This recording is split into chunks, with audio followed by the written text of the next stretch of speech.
The vault was already burning when Lyra Voss reached the stone stairs, and the heat hit her face like a wall before she even crossed the threshold. Smoke rolled out from beneath the iron door in thick gray ribbons, and somewhere inside, something old and important was turning to ash. She did not stop to think. She did not call for help. She pushed the door open with both hands and stepped into a room that was swallowing itself in fire. The shelves closest to the entrance had already collapsed. Centuries of records, family trees, treaties, and letters between long-dead leaders were curling into black flakes and floating upward into the haze. Lyra covered her mouth with her sleeve and moved low, the way her grandmother had once taught her when explaining what to do if a candle ever caught the curtains in their small cottage. Stay low. Fire climbs. Smoke kills before flame does. Her eyes stung. Her lungs burned. But her mind was fixed on one shelf in the back corner, the one behind a locked case that held the single most guarded document in the entire territory, the Ashgrove Succession Scroll. It recorded, in unbroken ink, every leader who had ever held the right to rule this land, going back generations before anyone alive could remember. If that scroll disappeared, an entire history disappeared with it. She reached the case just as the wooden frame around it began to blacken. The lock had already melted enough to loosen its grip, and she wrenched it free with a strength she did not know she had. Inside, the scroll was untouched by flame but curling at the edges from heat, the parchment darkening like bread left too long near an oven. She grabbed it, pressed it against her chest, and turned back toward the door. That was when the ceiling beam cracked. It did not fall directly on her, but it fell close enough that sparks exploded across the floor in front of her only escape route. She had a choice to make in less than a second. She chose to jump through the flame rather than lose the scroll to it, feeling heat lick at her sleeve as she crossed, and she did not stop running until she was 3 corridors away, coughing, shaking, but alive. Guards were already storming toward the vault when she emerged, shouting orders, forming a line to pass buckets of water hand to hand. Nobody noticed the young archivist slipping into the shadow of a support column, tucking something long and cylindrical beneath her cloak.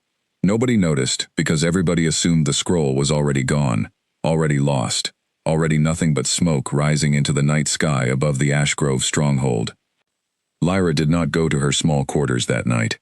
She went instead to the old records house at the edge of the territory, a squat stone building that most people had forgotten existed, where her grandmother had once worked cataloging family lines for the pack before her. It was cold there, and dusty, and forgotten, which was exactly why it felt safe. She laid the scroll across an old wooden table and finally allowed herself to breathe. Her hands were trembling now that the danger had passed, the way hands sometimes wait until safety to admit how frightened they truly were. She looked down at the blackened parchment and felt a strange mixture of relief and dread. She had saved something precious. She had no idea yet what she had actually saved. The following morning, the entire stronghold was in an uproar. Word spread quickly that the vault fire had destroyed the pack's most treasured historical record, the one document that verified every claim to leadership the Ashgrove family had ever made. Some called it an accident, a candle knocked over by careless staff. Others whispered it was no accident at all, that someone had wanted that scroll gone, and gone for good. Among those investigating the fire was King Draven Ashgrove himself, a man whose presence alone could quiet a room full of arguing council members without him saying a single word.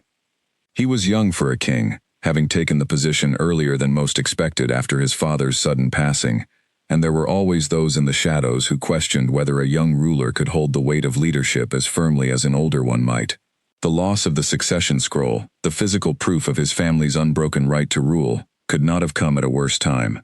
Draven stood in the charred remains of the vault that morning, watching ash settle over what used to be centuries of careful record-keeping. His advisor, a steady, graying man named Edwin Marsh, stood beside him with his hands folded behind his back. "Whoever set this fire knew exactly what they were destroying," Edwin said quietly. "This was not carelessness. This was a message." Draven said nothing for a long moment, his jaw tightened, the only visible sign of the fury simmering beneath his composed exterior. "Find out who was near this vault last night," he finally said. "Every servant, every guard, every archivist. I want names before sundown." It did not take long for Lyra's name to surface. A guard on night duty recalled seeing a young woman near the vault entrance just before the flames were spotted. though he had assumed she was simply passing through on her way to the records house, as she often did at odd hours given her work. Still, in a stronghold desperate for someone to blame, a name near the scene was enough to draw suspicion, whether justified or not. She was summoned before the king later that same day, brought into the main hall where sunlight streamed through tall windows onto a floor that still smelled faintly of smoke from the corridor outside. Lyra stood with her hands folded in front of her, trying to appear calmer than she felt, aware that dozens of eyes were watching her from the edges of the room, waiting to see how the king would respond to the person some already believed responsible for the greatest loss the territory had suffered in years. Draven studied her from his seat at the head of the hall, his expression unreadable.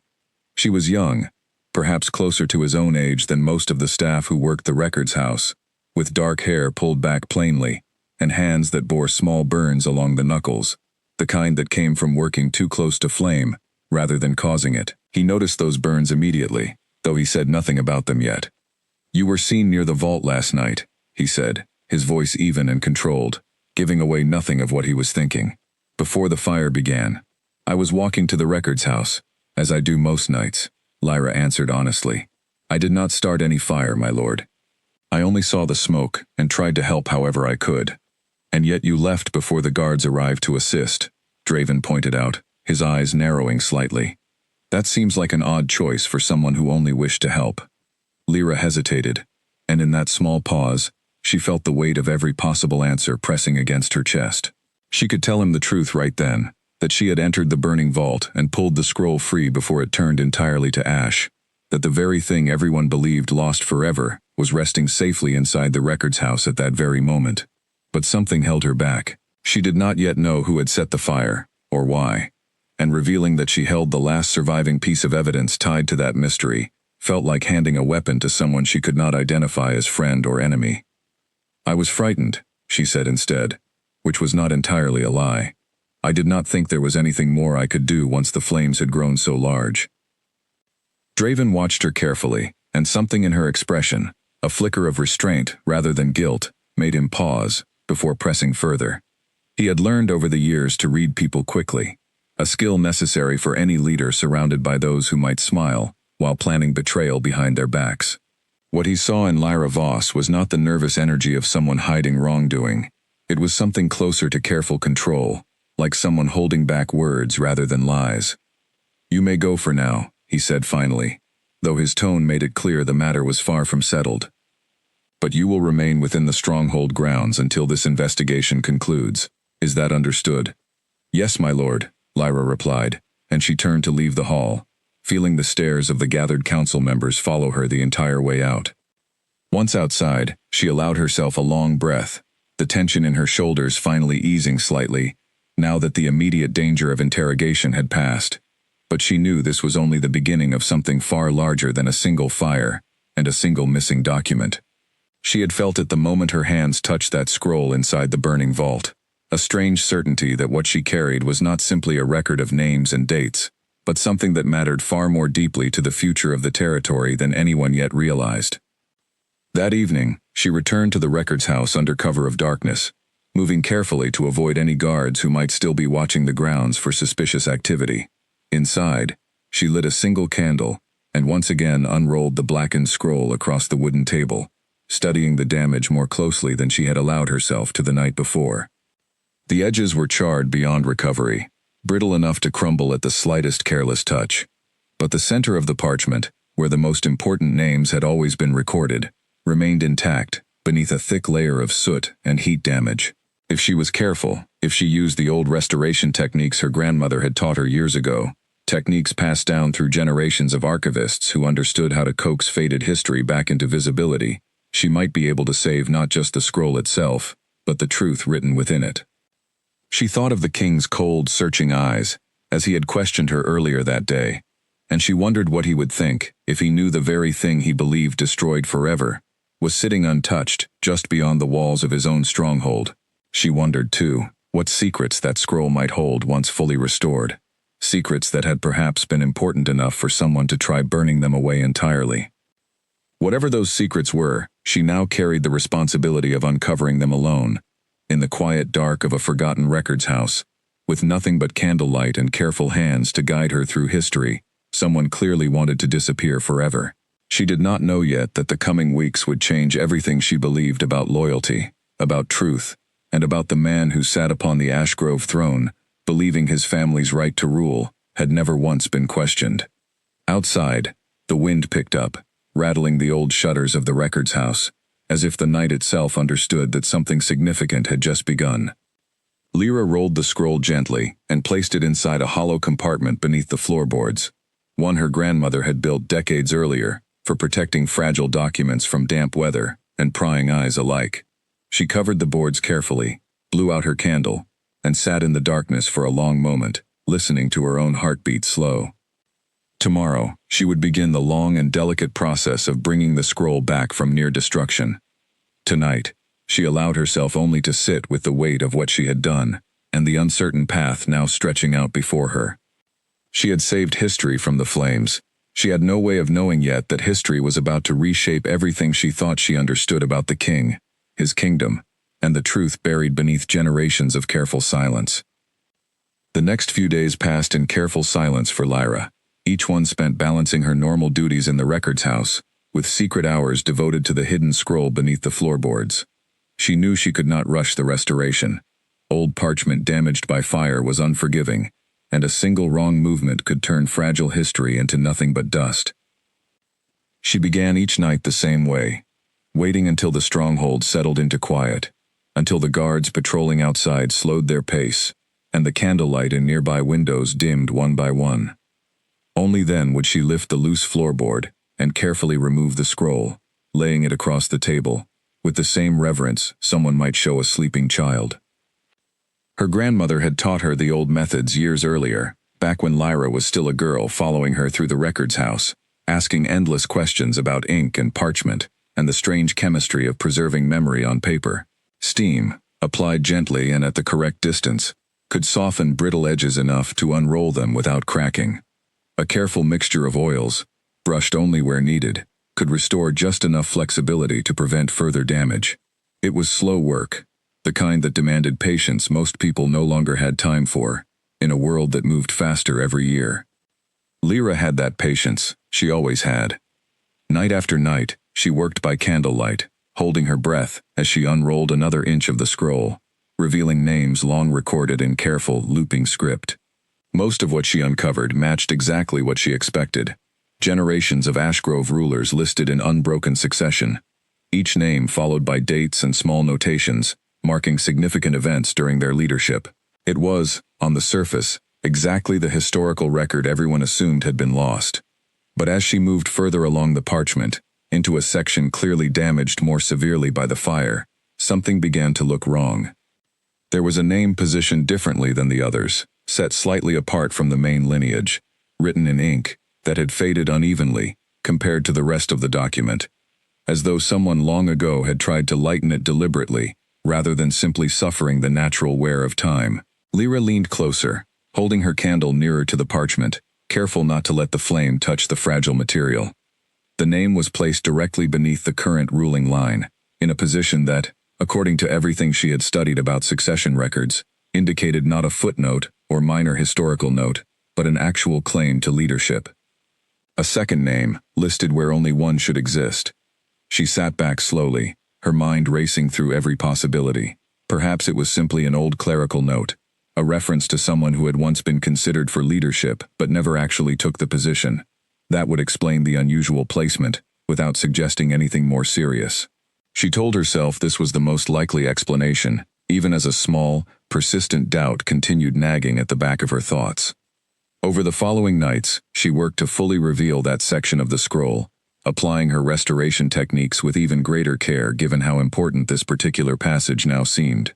The ink slowly grew clearer beneath her careful attention, the loops and strokes of old handwriting becoming legible again after being hidden by fire damage and, she now suspected, deliberate concealment.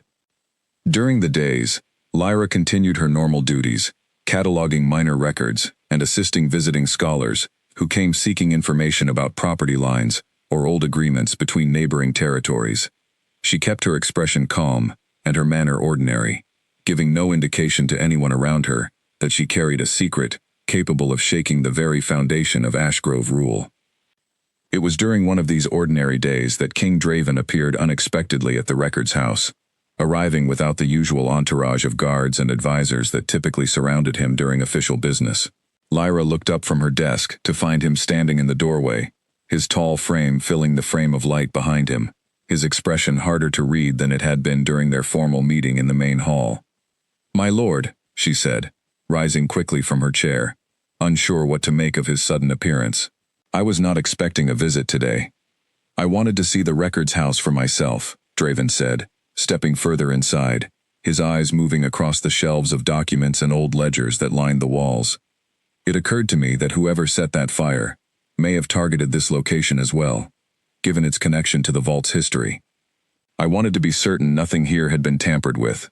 Lyra's heart quickened, though she kept her expression carefully neutral. "Everything here appears undisturbed, my lord. I check the shelves regularly as part of my duties." Draven's gaze settled on her for a long moment, and she felt the same unsettling sensation she had experienced during their first meeting, as though he could see straight through whatever calm exterior she attempted to present. "You seem tired," he observed, his tone shifting slightly from formal inquiry to something more personal. "Are you sleeping well since the fire?" The question caught her off guard, not because it was inappropriate, but because it suggested a level of attentiveness she had not expected from a king known more for his composed distance than personal concern for individual staff members. "The investigation has weighed on many of us, my lord," she answered carefully. "I imagine most of the stronghold has slept poorly this week." "Perhaps," Draven agreed, though something in his tone suggested he did not entirely accept her deflection. He moved further into the room, studying the shelves with genuine curiosity, rather than the suspicious scrutiny she had braced herself for. "My father used to bring me here when I was young, before he became consumed by the responsibilities of leadership. He believed understanding our history was as important as understanding our present circumstances." Lyra found herself softening slightly at this unexpected glimpse into the king's past, a reminder that beneath the formal title and guarded expression existed a person shaped by loss and responsibility, much like anyone else.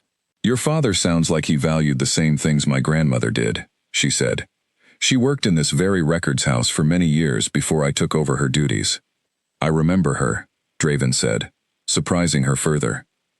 "An older woman with sharp eyes and no patience for careless handling of documents.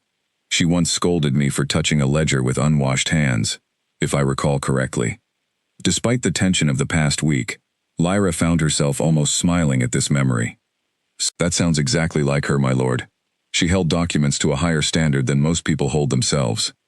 For a brief moment, something like genuine warmth passed between them, a small crack in the formal distance that had defined their previous interaction. But Draven's expression soon returned to its more guarded state, as though he had caught himself allowing too much familiarity into a conversation meant to remain strictly professional. "I trust you will inform me immediately if you discover anything unusual during your work here," he said, his tone shifting back toward formal authority. "Given recent events, I cannot afford to overlook anything that might explain what happened to the vault, or why." "Of course, my lord," Lyra replied, forcing her voice to remain steady, despite the secret pressing against her conscience with every word he spoke. "You will be the first to know." She hated the lie the moment it left her mouth, though she told herself it was not entirely false. She simply was not ready to reveal what she knew, not until she understood fully what the scroll contained, and what danger that knowledge might bring to both of them. Draven lingered a moment longer, his eyes moving once more across the shelves before finally turning back toward the door. "The stronghold feels less stable than it has in years," he said quietly, almost to himself rather than to her directly. "I intend to restore that stability, whatever it requires." After he left, Lyra remained standing in the quiet Records House for several long minutes, turning his words over in her mind. Restore stability, whatever it requires.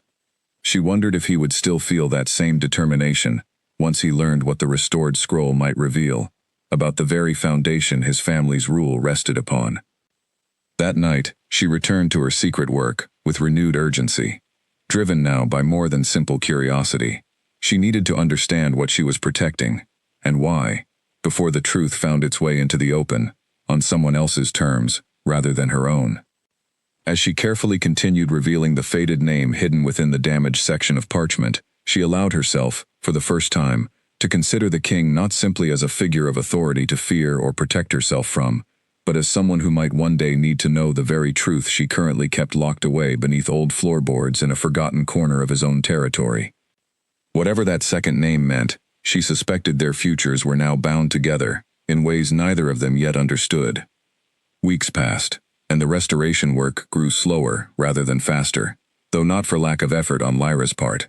The closer she came to fully revealing the mysterious second name, the more careful she found herself becoming, as though some instinct warned her that certain truths deserved to be approached with caution rather than haste.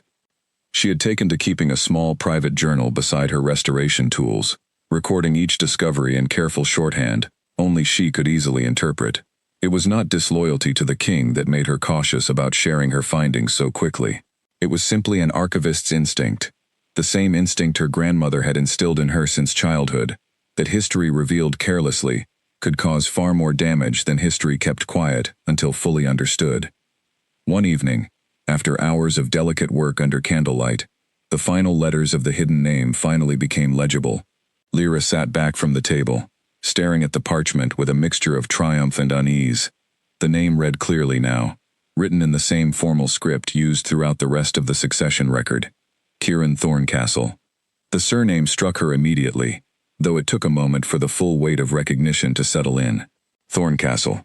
She had encountered that name before, buried within older regional histories she had studied during her early years of training, references to a once powerful pack that had ruled a neighboring territory generations before the current Ashgrove line consolidated its authority over the wider region. According to the histories she remembered, the Thorncastle pack had simply faded from power through natural decline, its numbers dwindling until the surviving members were peacefully absorbed into neighboring territories, including the very land now ruled by King Draven Ashgrove. It had always been presented as an uneventful transition, a quiet chapter of regional history, barely worth more than a passing mention in broader records. But if that were true, why would the name Kieran Thorncastle appear in the succession scroll at all, listed directly beneath the ruling Ashgrove line, in a position reserved specifically for those with legitimate claim to leadership? Lyra spent the following days searching through every historical text available to her within the records house, cross-referencing dates, names, and old regional agreements, in an attempt to understand the true relationship between the Ashgrove and Thorncastle lines. What she found, piece by scattered piece, began painting a picture very different from the peaceful narrative she had always accepted as fact. An old trade agreement, tucked within a stack of unrelated commerce records, mentioned a formal alliance between the two packs, sealed generations earlier, an alliance that included provisions for shared leadership should either line face a succession crisis without a clear heir. Another document, a simple letter between regional scholars, referenced the sudden and unexplained absence of Thorncastle representatives from a major regional gathering, an absence that coincided suspiciously with the timeline of when their pack supposedly began its peaceful decline. The pieces, individually, meant little. Together, they suggested something far more troubling than a quiet fade into history. They suggested that the Thorncastle line had not simply disappeared through natural circumstance, but had instead been deliberately erased from historical memory, their legitimate claim to shared leadership quietly buried alongside their name. Lyra sat alone in the records house late one night, the restored scroll spread before her, the name Kieran Thorncastle staring back at her, in ink she herself had painstakingly revealed. She thought of King Draven, of the quiet warmth she had witnessed beneath his formal exterior during their recent conversations, and she felt a growing unease about what this discovery might mean for him personally. If the alliance she suspected had truly existed, if the Thorncastle line had genuinely held a legitimate claim to shared leadership that was later erased rather than naturally ended, then the entire foundation of unquestioned Ashgrove authority rested on a history that had been carefully rewritten. That was not a small matter of academic curiosity. That was the kind of truth capable of reshaping an entire territory's understanding of who truly held rightful claim to rule. She needed more information before she could be certain of anything, and there was only one place remaining where she might find further clarity. Deep within the oldest section of the records house existed a locked archive containing documents predating even the earliest catalogued histories, materials so old and fragile that access required special permission rarely granted to anyone below senior archivist status. Lyra had never needed access to that archive before, and requesting it now would undoubtedly draw attention she was not yet ready to invite. But the pull of unanswered questions proved stronger than her caution, and the following morning, she found herself standing before Edwin Marsh, the king's steady advisor, requesting formal permission to access materials that had not been opened in decades. "May I ask what has prompted this sudden interest in materials that old?" Edwin asked, studying her with the careful attention of someone accustomed to noticing when routine requests carried unusual weight behind them. "I am researching regional history for a broader restoration project," Lyra answered carefully, choosing her words to remain technically truthful without revealing the full scope of what she actually sought.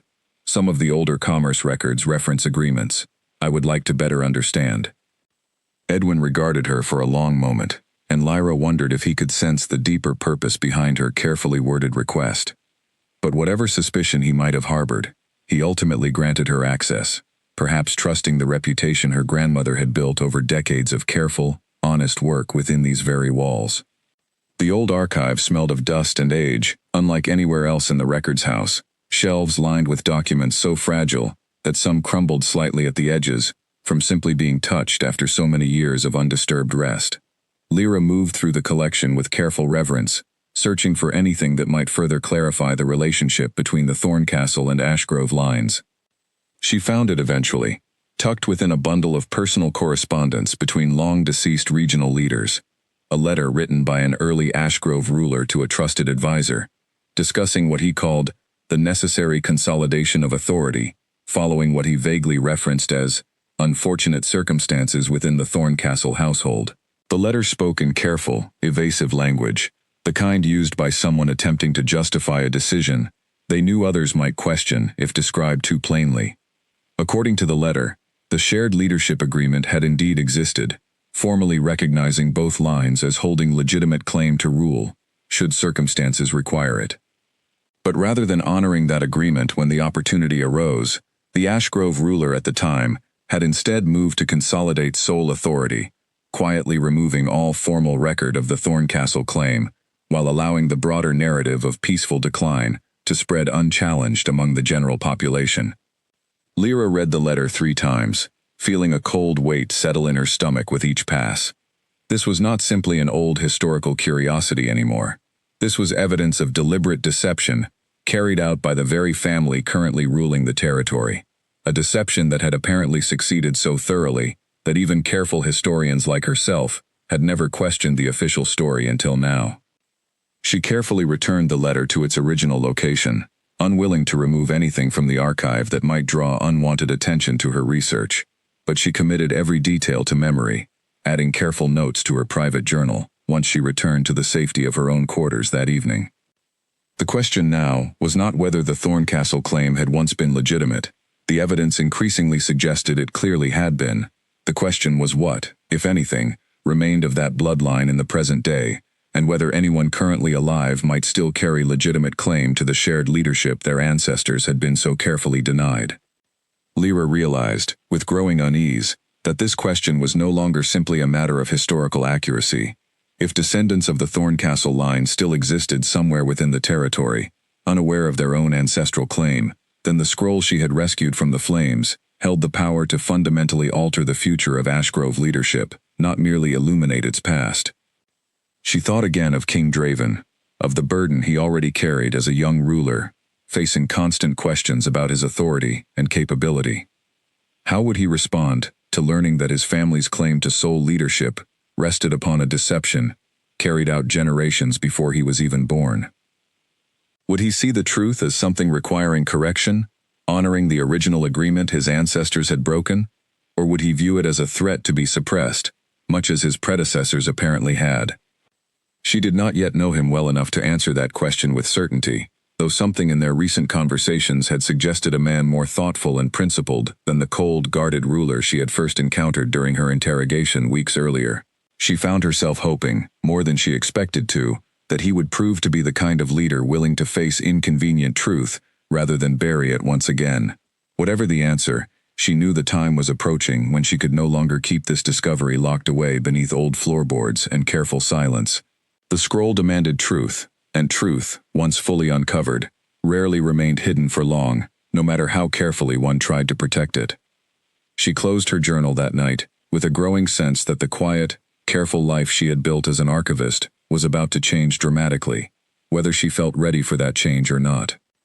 A quiet knock at the records house door startled Lyra from her research late one afternoon, and she quickly slid her private journal beneath a stack of unrelated papers before answering. Standing outside was a woman she recognized as Grace Ellery, one of the younger council attendants known throughout the stronghold for her sharp memory and equally sharp tongue when it came to stronghold gossip. "The king requests your presence in the Eastern Garden," Grace said, her expression carefully neutral, though her eyes lingered curiously on the disorganized state of Lyra's usually pristine workspace. "He said it concerns matters of history, though he did not elaborate further." Lyra felt a flutter of nervous energy as she followed Grace through the stronghold corridors, toward the Eastern Garden, wondering what had prompted this particular summons. She had not yet decided how much to reveal about her ongoing discoveries, uncertain whether the moment had finally arrived to share what she knew, or whether caution still demanded further silence. She found Draven standing near a stone fountain at the garden's center, his attention fixed on the gently flowing water, rather than the approaching footsteps announcing her arrival. When he finally turned to acknowledge her, something in his expression seemed heavier than during their previous conversations, as though he carried a burden he had not yet found the words to properly express. "I have been reviewing old family correspondence this week," he said without preamble, gesturing for her to walk alongside him along the garden's winding stone path. "Attempting to understand what other historical records might exist beyond what was lost in the vault fire, in case any of it proves relevant to the ongoing investigation." Lyra's pulse quickened, though she kept her expression carefully composed. "Did you find anything of significance, my lord?" "Nothing conclusive," Draven admitted, though his tone suggested otherwise. "But I encountered several references to something called the Thorncastle Alliance, mentioned only in passing within letters between my ancestors, always described vaguely, always leaving more questions than answers. Have you come across that name during your work here?"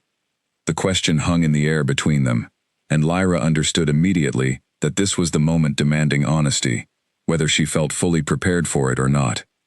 She stopped walking, turning to face him directly, drawing a steadying breath before speaking. "My lord, there is something I have not yet told you, something I should have shared much earlier, though I was uncertain how best to approach it." Draven's expression sharpened with immediate attention, his earlier contemplative mood giving way to focused seriousness. "Go on." "The night of the vault fire, I did not simply witness the smoke from a distance," Lyra admitted, her voice steady, despite the weight of finally revealing what she had kept hidden for weeks. "I entered the vault before it was fully consumed. I found the succession scroll still intact, though damaged, and I removed it before the flames could destroy it completely." For a long moment, Draven said nothing, his expression unreadable, as he processed the magnitude of what she had just revealed. "The scroll survived," he finally said, his voice quiet, with something between disbelief and cautious hope. "You have had it this entire time?" "Yes, my lord. I have been carefully restoring it, using techniques my grandmother taught me, working to reveal what the fire had damaged, without destroying what remained intact." Lyra paused, gathering the courage to continue with the more difficult part of her confession. "During that restoration, I discovered something troubling. A second name, listed alongside your family's lineage, in a position indicating legitimate claim to shared leadership. The name belongs to someone called Kieran Thorncastle." Draven's jaw tightened visibly at the name, confirming that whatever he had encountered in his own family correspondence had already raised similar suspicions in his mind. "Show me," he said simply, his tone leaving no room for further delay. They walked together to the records house in tense silence, Lyra's mind racing through every possible reaction the king might have once he saw the physical proof of what she had described. When they arrived, she carefully retrieved the scroll from its hiding place beneath the floorboards, unrolling it across the table with practiced care, while Draven watched, his expression a mixture of anticipation and dread. He studied the document for a long time, his eyes moving slowly across the restored names, lingering finally on the section where Kieran Thorncastle's name appeared beneath his own family's unbroken line. Lyra watched him carefully, searching his face for any indication of how he intended to respond to this discovery. "This changes everything," Draven finally said quietly, his voice carrying none of the anger she had half expected, but instead, something closer to weary recognition, as though a suspicion he had long carried without fully acknowledging had just been confirmed beyond doubt. I have always sensed something incomplete about the official history of my family's rise to sole authority. My father used to grow uncharacteristically quiet whenever the subject arose during my early education, as though there was more to the story than what our tutors ever taught me. "There is more, my lord," Lyra said carefully, and she proceeded to share what she had uncovered within the old archive. The letter describing the shared leadership agreement. The vague reference to unfortunate circumstances within the Thorncastle household. The deliberate consolidation of authority that followed. Draven listened without interruption, his expression growing increasingly troubled as the full scope of the deception became clear. When she finished, he remained silent for a long moment, staring at the restored scroll, as though searching for some detail that might contradict what he had just heard, some explanation that would allow him to dismiss the implications entirely. "If this is true," he finally said, "then my family's claim to sole leadership rests upon a betrayal committed generations before either of us were born, an agreement broken, a rightful line erased from memory, and an entire territory misled about the true foundation of its own history. I do not yet know if any descendants of the Thorncastle line remain," Lyra said gently. "The historical record grows unclear after the point where their name disappears from official documents. It is possible the line ended naturally, sometime after the deception began, or it is possible descendants exist somewhere within the territory, entirely unaware of their own ancestral claim." Draven ran a hand through his hair, a rare display of visible frustration from a man usually so carefully composed. "This could destabilize everything," he said. "If word spreads that my family's authority rests upon a broken agreement and an erased bloodline, factions within the council, who already question my leadership, will seize upon it as justification for open rebellion. I understand the risk, my lord," Lyra said. "It is part of why I hesitated to reveal what I discovered immediately. I did not want to hand dangerous knowledge to anyone, before understanding its full implications myself." Draven looked at her then, with an expression she had not seen from him before, something between gratitude and genuine respect. "You could have destroyed this scroll the moment you realized what it contained," he observed. "No one would have ever known it survived the fire at all. Instead, you risked considerable danger to preserve it, and considerable trust in choosing to reveal its contents to me, rather than someone who might use this information against my family. History deserves to be preserved honestly, my lord, whatever consequences that honesty might bring," Lyra said simply. "My grandmother taught me that truth buried does not disappear. It simply waits, often causing far greater damage when it eventually resurfaces than it would have caused if addressed honestly from the beginning." Draven studied her for a long moment, something shifting visibly in how he regarded her. The careful distance between suspect and king, giving way to something closer to genuine partnership in facing a difficult truth together. "We must proceed carefully," he finally said. "I need time to understand the full scope of what we are dealing with, before deciding how best to address it.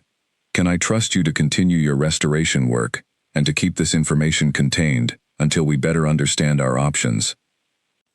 "Of course, my lord," Lyra replied, feeling a strange mixture of relief and renewed anxiety, now that the secret was finally shared. The weight of solitary responsibility, replaced by the shared burden of navigating whatever difficult path lay ahead. Before leaving the records house that evening, Draven paused at the doorway, turning back to look at her with an expression more vulnerable than she had ever witnessed from him during their previous interactions. "Thank you," he said quietly, "for preserving this history, even knowing what danger it might bring. Not everyone would have made that choice." After he departed, Lyra carefully returned the scroll to its hidden compartment, her mind racing through the implications of everything that had just transpired. She had finally shared her secret, and rather than the suspicion or anger she had feared, she had found something closer to genuine trust building between herself and the young king, who now carried the weight of an inherited deception he had never asked for. Whatever challenges lay ahead in navigating the truth of the Thorncastle claim, she no longer faced them entirely alone. That realization brought her more comfort than she expected, along with a quiet, unspoken awareness that her feelings toward King Draven Ashgrove had begun shifting into territory far more complicated than simple loyalty to her ruler. In the weeks that followed the revelation in the records house, Draven began visiting far more frequently than his official duties required, and Lyra found herself no longer questioning whether these visits carried purpose beyond simple oversight of her restoration work. Something had shifted between them since that afternoon in the Eastern Garden, a quiet understanding that they were now bound together by shared knowledge, too significant to carry alone. He would arrive in the late afternoon, usually after council meetings had concluded, sometimes bringing old family letters he had located in his personal quarters that might shed further light on the Thorncastle situation. Other times, simply arriving with no particular purpose, beyond wanting to sit quietly in her company, while she continued her careful restoration work on the remaining damaged sections of the scroll. During one such visit, as autumn light filtered gently through the Records House windows, Draven found himself watching her work with genuine fascination, rather than the polite patience he might have offered a less interesting task. "How did you learn such precise techniques?" he asked, watching as she carefully applied a delicate mixture of oils to a particularly brittle section of parchment. "My grandmother," Lyra answered, not looking up from her careful work, though a small smile touched her lips at the memory. She spent her entire life preserving history most people never bothered to think twice about. She used to say that every document held a story, and every story deserved someone willing to protect it, even when protecting it required patience most people no longer possessed. "She sounds like she was a remarkable woman," Draven observed. "She was," Lyra agreed, though she could also be quite stern when necessary. "I remember her scolding a visiting scholar once for eating near an open document, as though the mere presence of crumbs might somehow offend the ink itself."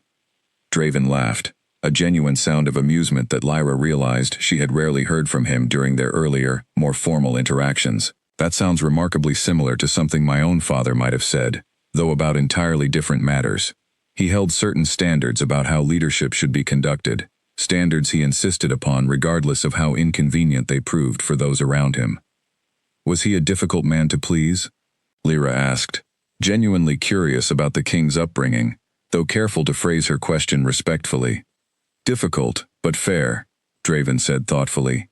He believed leadership meant carrying responsibility for others, rather than simply enjoying authority over them. "I did not always appreciate that lesson as a young man eager to prove myself capable of ruling on my own terms. I appreciate it considerably more now, especially given everything we have recently discovered about how easily that responsibility can be corrupted when convenience overrides honesty." Their conversations, Lyra noticed, had begun shifting gradually, from strictly professional matters towards something more personal, each visit revealing small pieces of who they were, beyond their respective roles as king and archivist. She learned that Draven had lost his mother at a young age, that he found genuine peace walking alone through the Eastern Garden during quiet mornings, before official duties demanded his attention, that he carried far more self-doubt about his capability as a ruler than his composed public demeanor ever suggested. In turn, she found herself sharing details of her own life she rarely discussed with anyone, memories of her grandmother's careful instruction, her own quiet uncertainty about whether she truly belonged among the more prestigious scholars who occasionally visited the Records House with far more formal training than her own largely self-taught expertise. "You underestimate yourself considerably," Draven told her one evening, after she had confessed some lingering insecurity about her qualifications, compared to more formally trained historians. "You accomplished something no formally trained scholar in this stronghold could have managed. You saved a piece of history everyone else had already accepted as lost forever, and you did so through skill, patience, and considerable personal risk. That is not something easily dismissed as insufficient qualification." Lyra felt warmth rise in her cheeks at his words, unaccustomed to such direct praise, particularly from someone whose opinion had come to matter to her far more than she had initially anticipated. "Thank you, my lord," she said quietly. "Draven," he corrected gently. "When we are alone like this, discussing matters as significant as what we now share together, I would prefer you use my given name rather than my formal title." The request carried weight beyond simple casual familiarity, and Lyra understood the significance of what he was offering, a small but meaningful invitation into a level of trust few outside his closest advisors were ever granted. "Draven," she repeated softly, testing the feel of his name without the formal distance she had maintained since their very first meeting. Something shifted visibly in his expression at hearing his name spoken so gently, and for a long moment, neither of them spoke, The quiet records house filled only with the soft crackle of candlelight and the weight of unspoken feelings neither felt fully ready to name aloud. Their growing closeness did not go entirely unnoticed within the stronghold, however. Grace Ellery, the council attendant who had first summoned Lyra to the Eastern Garden weeks earlier, mentioned casually during one of her regular visits to the records house that certain council members had begun quietly discussing the king's unusually frequent visits to what most considered a relatively minor department within the broader stronghold administration. "People are curious," Grace said, not unkindly, as she helped Lyra organize a stack of recently catalogued property records.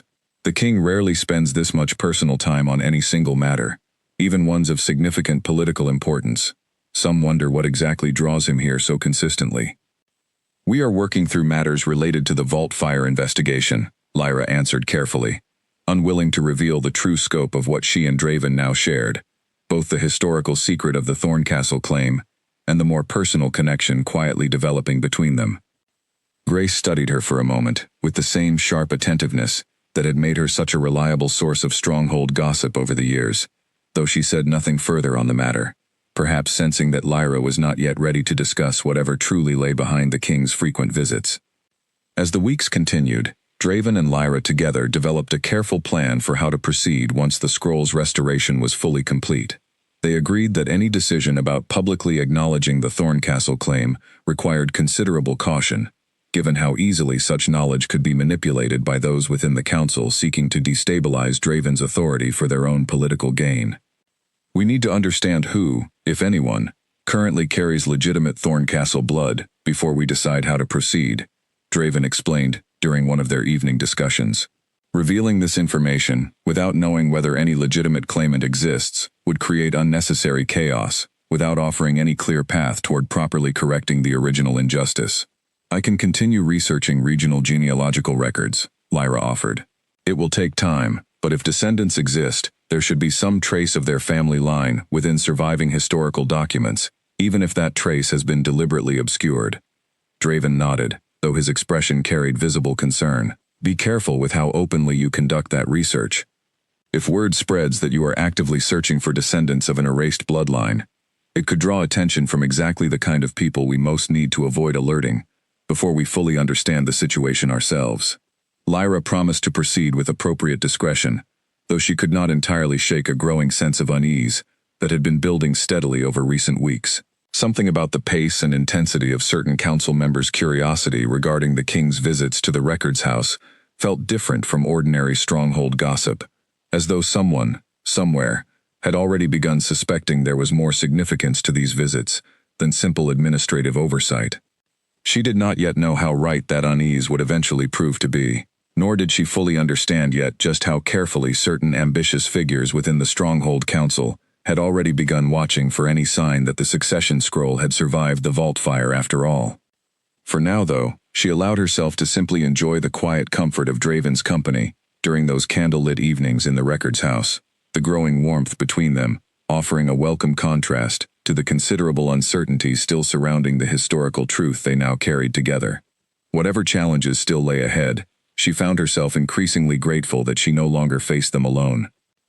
The genealogical research proved far more challenging than Lyra initially anticipated, requiring her to sift through decades of scattered regional records, many poorly organized and some deliberately vague, in ways that suggested careful historical editing rather than simple administrative carelessness.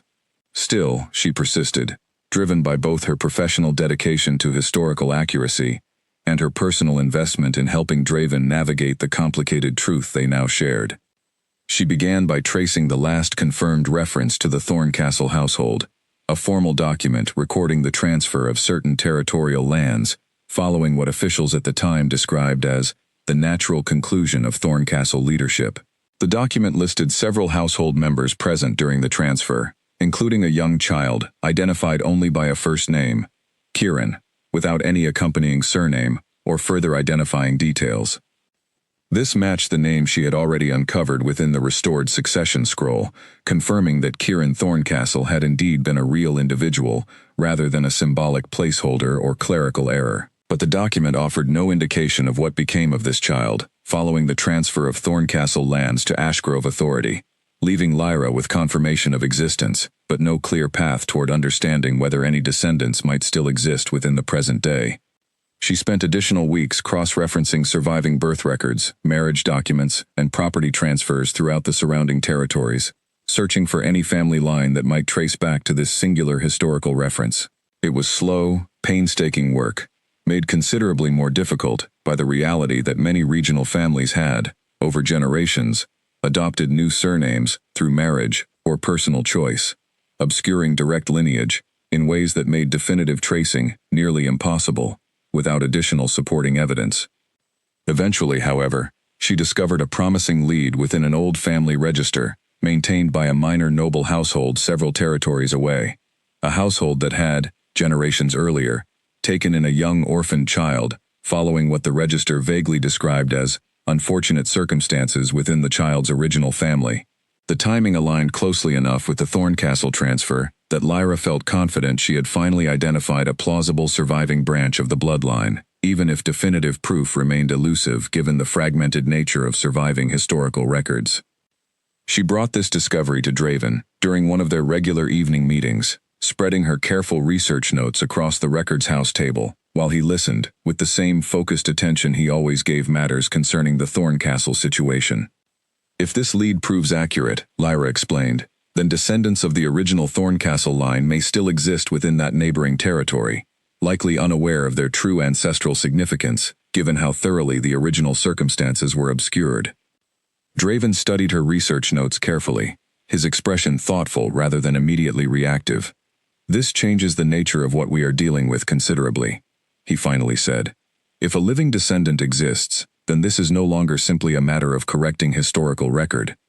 It becomes a question of whether that descendant holds legitimate claim to shared leadership within our territory, whether they even wish to pursue such a claim, and how such a significant restructuring of authority could possibly be managed without creating dangerous instability throughout the region." "I understand the complexity, my lord," Lyra said, though she caught herself quickly at his slight frown, correcting to the more familiar address he had requested weeks earlier. "Draven, I do not have answers for how to navigate what comes next. I can only continue providing the historical clarity needed to understand what actually happened, and trust that we can determine the appropriate path forward together." Draven reached across the table, his hand briefly covering hers, in a gesture that carried far more significance than the simple physical contact might suggest to an outside observer. "You have already given me more clarity than I ever expected to find," he said quietly. "Whatever comes next, I am grateful you chose to trust me with this truth, rather than carrying its burden entirely alone, or worse, allowing it to disappear into ash, along with the rest of our history." The moment lingered between them, charged with the accumulated weight of weeks spent growing closer through shared secrets and quiet evening conversations. Lyra felt her pulse quicken at his touch, aware of feelings she had tried to keep carefully controlled finally becoming impossible to entirely ignore any longer. "Draven," she began softly, uncertain exactly what she intended to say, only that the careful distance they had maintained, despite their growing closeness, suddenly felt insufficient, given everything they now shared. Before either of them could further explore whatever might have followed that charged moment, a sharp knock interrupted their conversation, causing both of them to quickly straighten and create appropriate distance before Edwin Marsh entered the records house, his expression carrying the particular urgency that immediately signaled something significant had occurred. "My lord," Edwin said, his eyes flickering briefly toward Lyra before returning to Draven. "I apologize for the interruption, but a matter requires your immediate attention. Council member Marcus Vane has requested an emergency session, claiming to possess information regarding the Vault Fire investigation that he believes demands urgent discussion." Draven's expression shifted immediately from personal warmth to focused political awareness, the transition so swift that Lyra found herself briefly startled by how completely he could compartmentalize between the two roles he constantly balanced. "What kind of information?" he asked. "He would not specify the details to me directly," Edwin replied, only insisting that the matter concerns the true fate of the succession scroll, and that certain council members deserve answers regarding whether the Stronghold's most significant historical record has truly been lost, as originally believed. Lyra felt a cold rush of alarm at these words, exchanging a quick, worried glance with Draven, before he rose from his seat, his expression now carefully composed into the neutral authority he typically presented during official council matters. "I will address this immediately," he said. "Lyra, please ensure the scroll remains secured until we better understand exactly what Marcus Vane believes he knows, and how he came to believe it." She nodded, quickly gathering her research materials and returning the restored scroll to its hidden compartment beneath the floorboards, her mind racing through the implications of this sudden development. If Marcus Vane had somehow learned that the scroll survived the fire, then their careful, private efforts to understand the Thorncastle situation before publicly addressing it had potentially just been compromised by someone whose motivations remained entirely unclear. She had encountered Marcus Vane only briefly during her time working within the stronghold, knowing him mainly through his reputation as an ambitious council member, who had steadily accumulated influence over recent years through careful political maneuvering, rather than any particular loyalty to Draven's leadership. He was known for his persuasive rhetoric during council sessions, his ability to sway undecided votes through carefully constructed arguments that always seemed to serve his own growing influence more than any genuine concern for the territory's well-being. If someone like Marcus Vane had discovered the truth about the surviving scroll and the Thorncastle claim before Draven and Lyra were fully prepared to address it publicly, the consequences could prove considerably more dangerous than the careful, measured approach they had been working toward together. As Draven departed to address the emergency council session, Lyra remained alone in the records house, her earlier feelings of warmth and growing connection now overshadowed by mounting anxiety about what Marcus Vane might reveal, and how much damage that revelation might cause before they had any opportunity to properly control the narrative surrounding their shared discovery. She sat quietly in the candlelit room, listening to the distant sounds of the stronghold shifting into the tense energy that always accompanied significant political developments, and she wondered, with growing unease, whether the careful, private progress they had made together over recent weeks was about to unravel entirely, under the pressure of forces neither of them had fully anticipated. Whatever Marcus Vane intended to reveal during that emergency session, she suspected their relatively peaceful pursuit of historical truth was about to become considerably more complicated and considerably more dangerous than either she or Draven had previously imagined. The emergency council session was already tense with anticipation by the time Draven arrived, the wide chamber filled with murmuring council members exchanging uncertain glances as they awaited an explanation for the sudden gathering. Marcus Vane stood near the center of the room, his posture confident, almost triumphant, in a way that immediately confirmed for Draven that whatever information the man intended to reveal, he believed it gave him considerable advantage. "Thank you for convening so quickly, my lord," Marcus said smoothly, his tone carrying just enough respect to avoid open insubordination, while still projecting an air of quiet confidence that suggested he considered himself the true architect of this particular moment, rather than a mere participant awaiting royal permission to speak. "I have received troubling information suggesting the succession scroll may not have been entirely destroyed during the recent vault fire, as we were all originally led to believe." A ripple of surprised murmurs moved through the assembled council members, and Draven kept his expression carefully neutral, despite the alarm building beneath his composed exterior. "That is a significant claim, Marcus," he said evenly. "What evidence supports it?" A reliable source within the Stronghold staff mentioned witnessing unusual activity near the records house over recent weeks, Marcus replied, his eyes flickering briefly, with something that might have been genuine suspicion, or carefully calculated theater. Draven could not immediately determine which. Late-night visits, secretive behavior from certain staff members, and most notably, my lord's own increasingly frequent presence at a location most would consider far beneath the king's typical attention. Draven felt the weight of every gaze in the room shift toward him, and he understood immediately that Marcus had carefully constructed this confrontation, not simply to question whether the scroll survived, but to publicly imply some inappropriate or suspicious motive behind Draven's personal involvement in the matter. "I have taken personal interest in preserving our territory's history following the fire," Draven said carefully, choosing his words with deliberate precision. "Given the significance of what was lost, or potentially lost, I considered it appropriate for me to remain closely informed of any restoration efforts underway." "Restoration efforts," Marcus repeated, letting the phrase hang in the air with deliberate emphasis. "Then you confirm the scroll survived after all?" Draven recognized the trap immediately, understanding that any direct answer risked either exposing information he and Lyra had not yet decided how to properly present, or appearing evasive in a way that would only fuel further suspicion among the assembled council members. He chose his response carefully, drawing on years of political experience to navigate the treacherous moment without fully committing to either confirmation or denial. I will not discuss ongoing investigations regarding the vault fire in open council session, he said firmly, particularly investigations that may still require careful handling to protect the integrity of whatever evidence remains recoverable. If council members have specific concerns about transparency, I welcome private discussion through appropriate channels rather than public speculation based on secondhand rumor. Marcus's expression flickered briefly with something like frustration at Draven's careful deflection, though he quickly recovered his composed confidence. With respect, my lord, the succession scroll concerns far more than a simple historical curiosity. It represents the fundamental legitimacy of Ashgrove rule over this territory. If that document survived, and if it contains information relevant to questions of rightful leadership, the council and the broader population deserve transparency rather than continued secrecy. The chamber fell into tense silence, every council member clearly recognizing the significance of what Marcus had just implied, that the scroll might contain information challenging Draven's uncontested claim to leadership. Draven felt his composure tested more severely than it had been in years, understanding that whatever he said next would likely shape how this entire situation unfolded moving forward. I share your commitment to transparency, Marcus, Draven finally said, his voice steady, despite the considerable pressure building around him.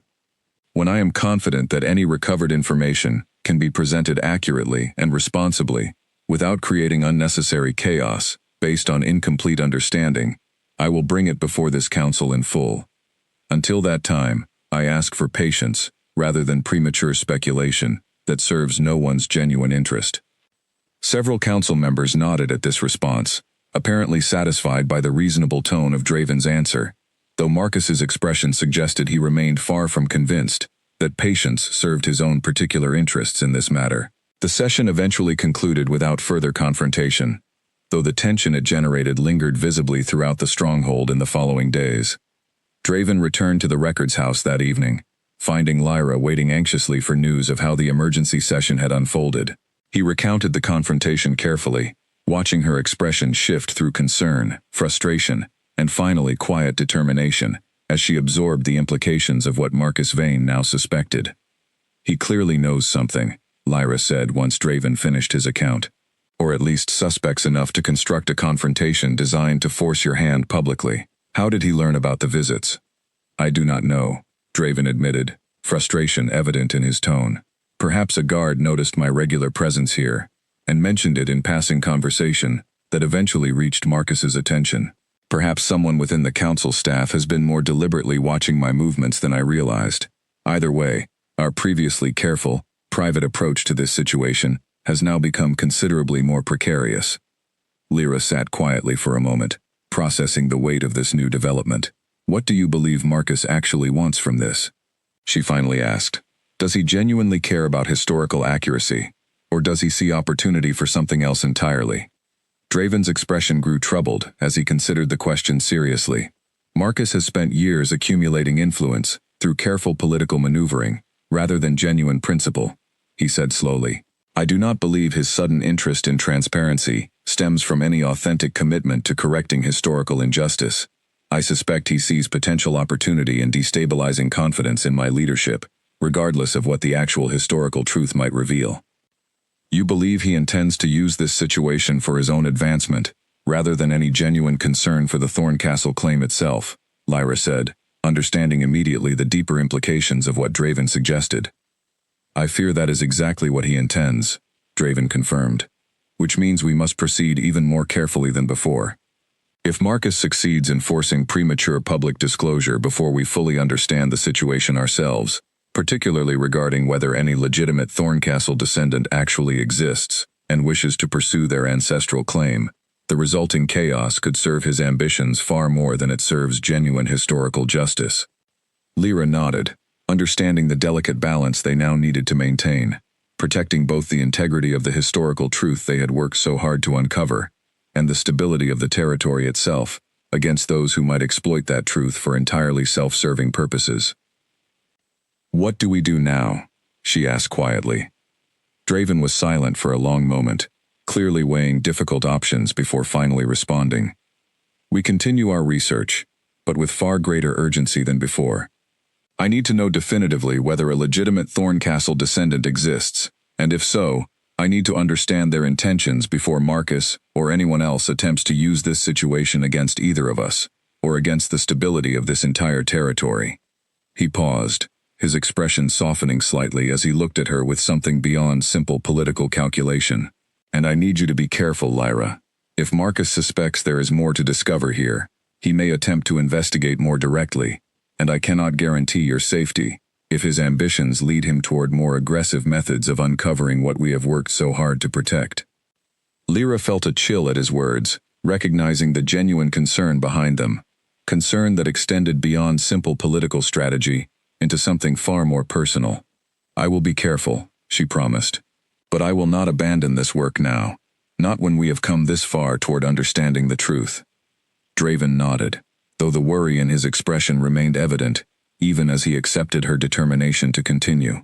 Whatever careful balance they had maintained until now between historical duty and growing personal connection, both understood that the stakes had just risen considerably, and that the coming days would likely test both their resolve and their safety in ways neither had previously anticipated. In the days following the tense council session, Lyra noticed subtle but unmistakable changes in how she was regarded throughout the stronghold. Where she had once moved through the corridors largely unnoticed, an archivist known only to those who required her professional services, she now caught occasional glances lingering a moment too long, whispered conversations that quieted whenever she approached, a growing awareness among stronghold staff that something significant surrounded the quiet young woman who worked among old documents and forgotten histories. She tried to continue her research with the same careful discretion she had maintained from the beginning, but found herself increasingly watchful, checking corridors before entering the records house, ensuring the hidden compartment beneath the floorboards remained perfectly concealed each time she finished her evening work. The comfortable rhythm she and Draven had established during their private evening meetings now carried an undercurrent of tension neither could fully ignore. One afternoon, returning to the records house after delivering routine correspondence to a neighboring administrative building, Lyra found the door slightly ajar, though she distinctly remembered locking it securely before leaving that morning. Her heart quickened as she pushed the door open carefully, scanning the interior for any sign of disturbance. The main room appeared largely undisturbed at first glance, shelves and documents arranged exactly as she had left them. But as she moved further into the space, she noticed several drawers in her personal desk slightly askew. Papers shifted just enough to suggest someone had searched through them, without bothering to fully restore their original arrangement afterward. She rushed to check the hidden compartment beneath the floorboards, relief flooding through her when she discovered the scroll remained safely concealed, apparently undiscovered by whoever had searched her workspace. But the violation of her private sanctuary left her deeply unsettled, understanding now that whoever suspected the scroll's survival had moved beyond simple speculation into active investigation. She reported the incident to Draven immediately, finding him in his private study, reviewing what appeared to be extensive genealogical records spread across his desk. His expression darkened considerably as she described the disturbed papers and unlocked door. "This confirms my worst suspicions," he said grimly. "Marcus, or someone working on his behalf, has moved beyond simple rumor and speculation into direct action. We can no longer assume the records house remains a safe location for continuing your work. Where else would you suggest I conduct the restoration?" Lyra asked, though she already suspected the answer might involve considerably more disruption to her normal routine than she felt entirely comfortable with. "I would prefer you work within my private quarters going forward," Draven said, then quickly clarified upon noticing her slightly startled expression. "Not for any inappropriate reason, but simply because my personal chambers are far more secure than the records house, guarded continuously, and unlikely to be searched by anyone without directly confronting royal authority in doing so." Lyra considered this suggestion carefully, recognizing the practical wisdom behind it, despite the personal complications it might introduce, given the growing feelings she had developed toward him. "If you believe that is truly necessary for protecting our work, then I agree," she finally said. They began relocating her materials that same evening, carefully transferring the restored scroll and her accumulated research notes to a secure section within Draven's private study, away from prying eyes and potential searches. The change brought a measure of security, though it also meant their evening meetings now occurred within considerably more intimate surroundings than the neutral space of the records house had previously provided. Despite the underlying tension of their situation, working together within Draven's private quarters brought a new rhythm to their collaboration, an ease that continued deepening the connection, already growing steadily between them over recent weeks. Lyra found herself increasingly comfortable in his presence, their conversations flowing naturally between matters of historical research and more personal reflections neither had initially expected to share so openly with the other. However, the sense of relative safety their relocated workspace provided did not last long. Approximately a week after the incident at the records house, Lyra received an unsettling anonymous message slipped beneath her personal quarters door during the night. A simple folded parchment containing only a brief warning, written in careful, deliberately disguised handwriting. The message read simply, "Some histories are better left buried. Continue this path carefully, or face consequences beyond your understanding." Lyra brought the message immediately to Draven, her hands trembling slightly as she handed him the parchment. He read it with visible fury, his composed demeanor cracking momentarily to reveal genuine alarm at the direct threat now aimed at her safety. "This has gone considerably beyond simple political maneuvering," he said, his voice tight with barely controlled anger. "Someone is now directly threatening you, and I will not allow that to continue unaddressed." "Do you believe Marcus is directly responsible for this message?" Lyra asked, though she suspected she already knew Draven's answer. "I cannot prove it definitively, but the timing and content strongly suggest his involvement, whether directly or through someone acting on his behalf," Draven replied. "Marcus has always preferred operating through intermediaries and carefully constructed deniability rather than direct confrontation, which makes proving his responsibility considerably more difficult, but the pattern remains consistent with his known methods."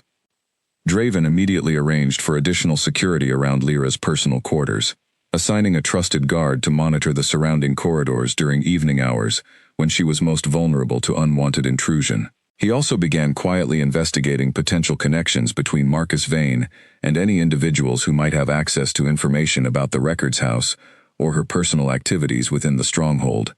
Despite these precautions, the threatening message left Lyra deeply shaken, forcing her to confront directly for the first time just how dangerous their pursuit of historical truth had become. She had entered this situation believing herself simply an archivist, fulfilling her professional duty to preserve important historical records. She now found herself unexpectedly at the center of a political struggle, carrying real personal danger that extended far beyond simple professional consequences into genuine physical risk to her safety. "Perhaps we should consider whether continuing this research is truly worth the danger it now poses," she admitted quietly, during one particularly tense evening discussion with Draven, her usual determination temporarily shaken by the reality of the threat she now faced. Draven took her hands gently in his expression serious but reassuring. "I understand your fear, and I would never ask you to continue if the danger becomes truly unmanageable. But I believe the truth we have uncovered together deserves to be properly understood and appropriately addressed, not buried again, simply because those who benefit from continued deception wish to intimidate us into silence." He paused, his thumb gently tracing across her knuckles in a gesture of quiet comfort. "But this is not solely my decision to make. If you wish to step back from this work, to protect your own safety and peace of mind, I will understand completely, and I will ensure whatever protection you require, regardless of your choice." Lyra considered his words carefully, weighing her genuine fear against her deep commitment to historical truth, and, increasingly, her growing feelings toward the man now offering to protect her, regardless of what she decided. "I do not wish to abandon this work," she finally said, her voice steadier than she expected, given the fear still lingering within her. "Whoever sent that message clearly believes intimidation will succeed in silencing us. I refuse to give them that satisfaction, particularly when the truth we are protecting matters as much as this one does." Draven's expression softened with visible admiration and relief at her decision, though concern for her safety remained evident in his eyes. "Then we proceed together," he said quietly, with considerably greater caution, but without abandoning what we have worked so hard to uncover. Their renewed determination, however, did little to diminish the very real danger now surrounding them.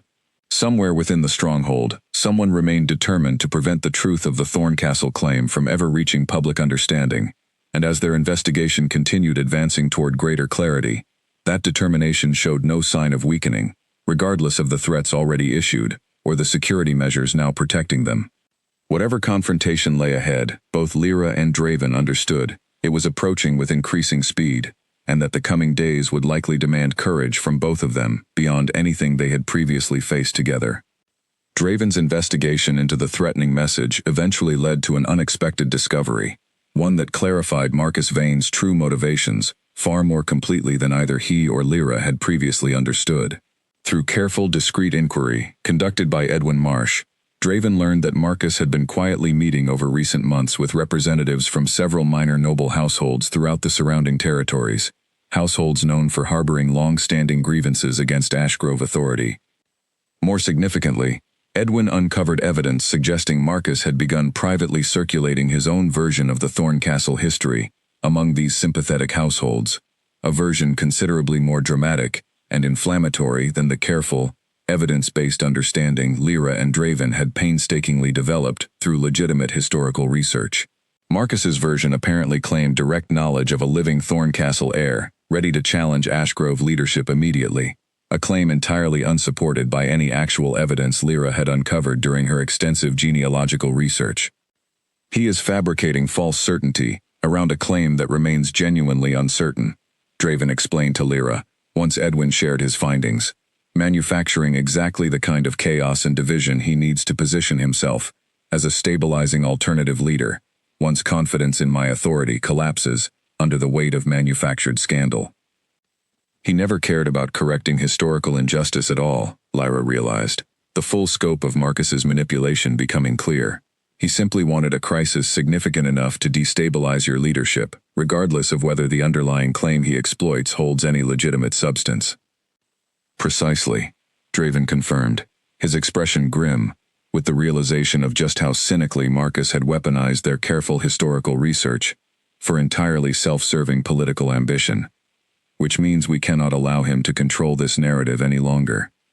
If we continue remaining silent while he spreads increasingly exaggerated claims among sympathetic households, the eventual public confrontation will unfold entirely on his terms, with false certainty, rather than genuine historical understanding shaping how the territory ultimately responds. Lyra understood immediately what this realization demanded of them.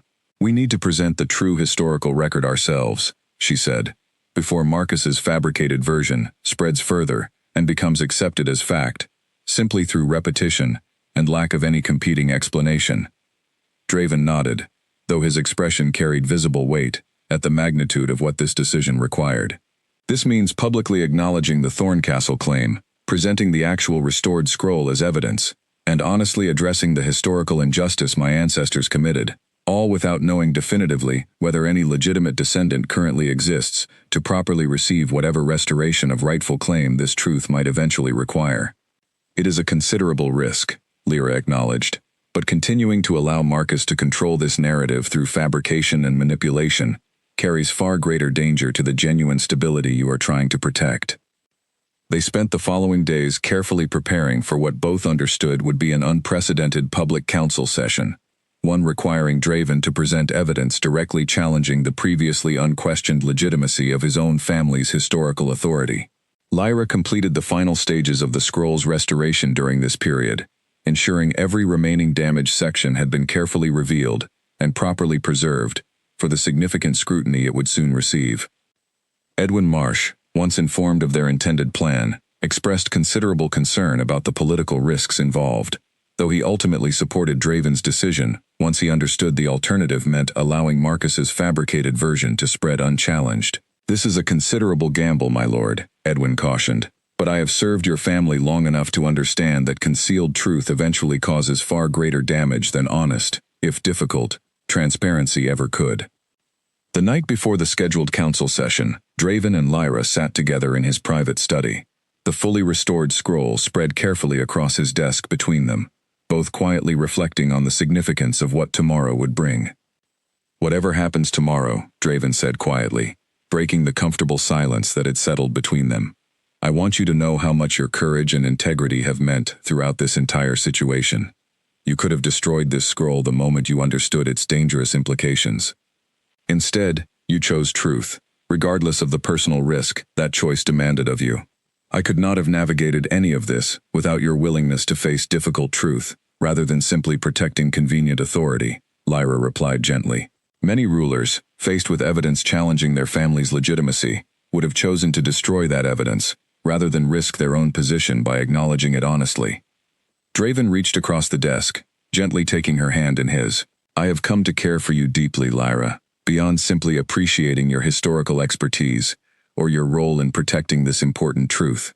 Whatever uncertainty tomorrow's confrontation brings, I wanted you to know that clearly, regardless of how our respective positions might complicate whatever feelings we have developed toward each other." Lyra felt her heart swell with emotion at his words. The careful distance they had both maintained, despite weeks of growing closeness, finally dissolving entirely in this quiet, honest moment. "I care for you as well," she admitted softly. "More than I ever expected to when I first entered that burning vault, driven only by professional duty to preserve important history." They remained together for a while longer that evening, finding quiet comfort in each other's presence before the considerable uncertainty tomorrow's public confrontation would bring. Whatever the council session revealed, whatever consequences followed from finally presenting the truth publicly, rather than continuing to protect it through careful secrecy, they faced that uncertain future together now, bound by shared truth, and a connection that had grown steadily stronger throughout their difficult journey toward historical honesty. The following morning arrived with a tension throughout the stronghold that suggested word of the emergency council session had already spread widely. Curious and anxious council members and staff members alike, gathering long before the scheduled start time, eager to understand what significant announcement had prompted such unusual formality from their king.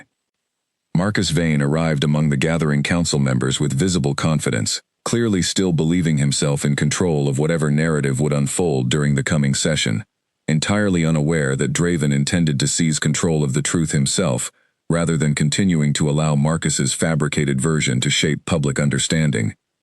As Draven entered the crowded council chamber, Lyra following respectfully several steps behind, carrying the carefully protected restored scroll, she felt her heart pounding with nervous anticipation, understanding fully that whatever unfolded during the coming hours would fundamentally reshape not only the historical understanding of Ashgrove authority, but quite possibly the entire future direction of the territory itself.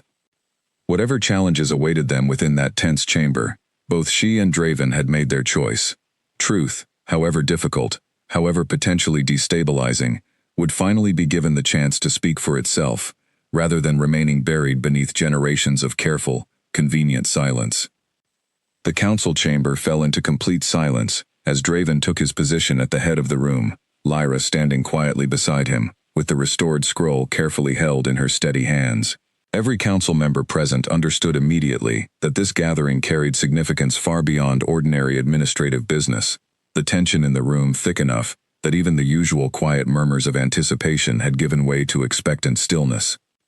"Several weeks ago," Draven began, his voice carrying clearly throughout the chamber, with the calm authority that had defined his leadership since taking the throne.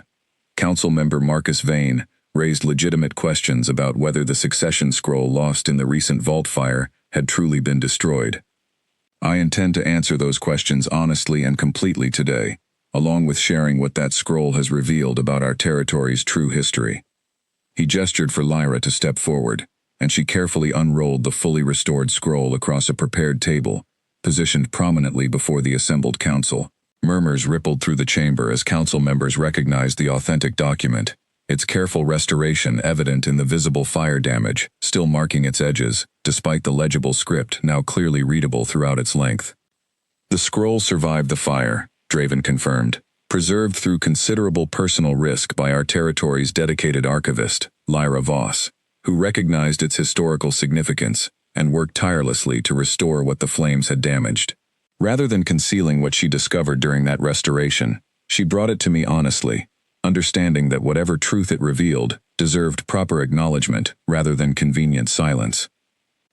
Draven proceeded to explain, with careful clarity, the discovery of Kieran Thorncastle's name within the succession record, the historical evidence Lyra had uncovered regarding the original shared leadership agreement between the Ashgrove and Thorncastle lines, and the deliberate historical deception carried out by his ancestors generations earlier to erase that legitimate agreement from public memory.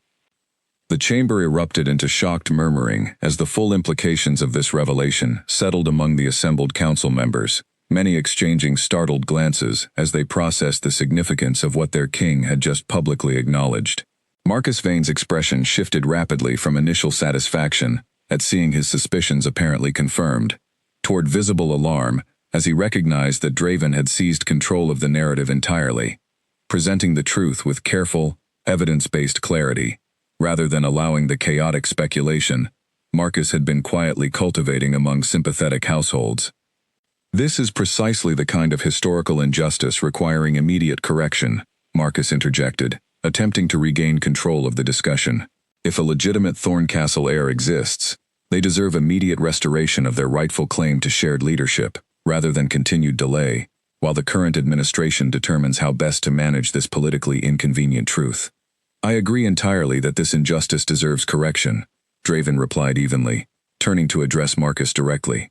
However, I have also learned, through careful investigation, that you have been privately circulating exaggerated and unsupported claims regarding this situation among sympathetic households throughout the region, claims suggesting definitive knowledge of a ready and immediate Thorncastle heir prepared to challenge my authority, despite no such definitive evidence actually existing. The chamber fell into stunned silence at this direct accusation, all eyes turning toward Marcus, whose confident composure finally began cracking under the weight of public exposure. I merely sought to ensure this important matter received appropriate attention, he said, though his voice carried considerably less conviction than his earlier confident assertions. You sought to manufacture political chaos for your own advancement, Draven countered firmly, exploiting genuine historical injustice for entirely self-serving ambition, rather than caring at all about properly and honestly correcting the wrong my ancestors committed generations ago. That is not honest advocacy for historical justice. That is manipulation of vulnerable truth for personal gain. Several council members nodded in agreement, their expressions shifting from initial shock toward growing suspicion, directed at Marcus, rather than continued questioning of Draven's own legitimacy. The careful, honest transparency Draven had chosen to present, rather than the defensive concealment Marcus had clearly expected, had effectively undermined the very foundation of chaos Marcus had hoped to exploit. I will personally lead efforts to properly identify any legitimate Thorncastle descendant currently living, Draven continued, addressing the full council now, rather than Marcus specifically, and should such a descendant be confirmed and wish to pursue their ancestral claim, I will work with this council to establish appropriate shared leadership arrangements, honoring the original agreement my ancestors dishonestly broke generations ago. This process will proceed through careful, transparent investigation, not through fabricated urgency, designed to serve any individual's personal political ambitions. The council session concluded with a formal vote, authorizing Draven's proposed investigation into potential Thorncastle descendants, along with a separate motion, proposed by several previously undecided council members, clearly troubled by the revelation of Marcus's manipulative fabrications, calling for formal review of Marcus Vane's continued fitness to serve on the governing council, given his demonstrated willingness to exploit sensitive historical truth for personal political advancement. In the weeks that followed, that review ultimately concluded with Marcus's removal from his council position, his carefully built political influence collapsing entirely once his manipulative tactics became fully exposed to the broader Stronghold community. Whatever ambitions he had harbored toward eventually claiming greater authority for himself, they dissolved entirely once his dishonest methods were revealed publicly, rather than allowed to operate through careful shadow and manipulation. The genealogical investigation into potential Thorncastle descendants continued for several additional months, eventually confirming Lyra's earlier research had correctly identified a legitimate surviving branch of the bloodline within the neighboring territory she had originally traced. The current head of that family, upon learning of their true ancestral significance, expressed genuine surprise, but ultimately chose not to pursue active shared leadership over the Ashgrove territory, preferring instead a formal acknowledgement of their historical significance, along with certain honorary recognitions, restoring their family's proper place within regional history. Draven readily agreed to these terms, formally amending the territory's succession laws to properly and permanently acknowledge the true historical relationship between the Ashgrove and Thorncastle lines, ensuring that future generations would understand their shared history honestly, rather than through the convenient deception his own ancestors had perpetuated. Throughout this entire process, Lyra remained closely involved, her expertise proving invaluable in properly documenting and preserving the newly acknowledged historical truth for future generations. Her role in preserving the original scroll and uncovering its significant history earned her considerable respect throughout the stronghold. Her previously overlooked position as a quiet archivist transformed into genuine recognition as someone whose careful dedication to historical accuracy had ultimately protected the territory from both dangerous deception and equally dangerous manipulation. As for her relationship with Draven, the personal connection that had grown steadily throughout their shared journey toward historical truth continued deepening in the months following the public revelation. What had begun as suspicious interrogation following a mysterious fire had transformed, through shared purpose and mutual respect, into a genuine partnership built upon honesty rather than convenient concealment. Standing together one evening in the Eastern Garden, where their earlier significant conversation had first taken place, Draven turned to Lyra with quiet warmth in his expression. "This entire territory owes you a debt it may never fully recognize," he said softly. "You saved not only an important historical document, but ultimately the integrity of how this territory understands its own foundation." "I only did what felt right in that moment," Lyra replied, "and every moment since." Truth deserved protection, regardless of how complicated or dangerous that protection eventually became. Draven took her hand gently, the same gesture of quiet connection that had marked so many of their significant moments together throughout this difficult journey. "I am grateful, more than words can properly express, that you chose to protect that truth, and that our shared commitment to honesty brought us together in ways I never expected when I first summoned a suspected archivist before my council, months ago." Lyra smiled, the warmth of the setting sun casting gentle light across the garden. As she considered how completely her life had changed since that fateful night, she rushed into a burning vault, driven only by instinct and professional duty. "Neither did I," she admitted softly. "But I would not change a single moment of this journey, difficult as it often proved to be."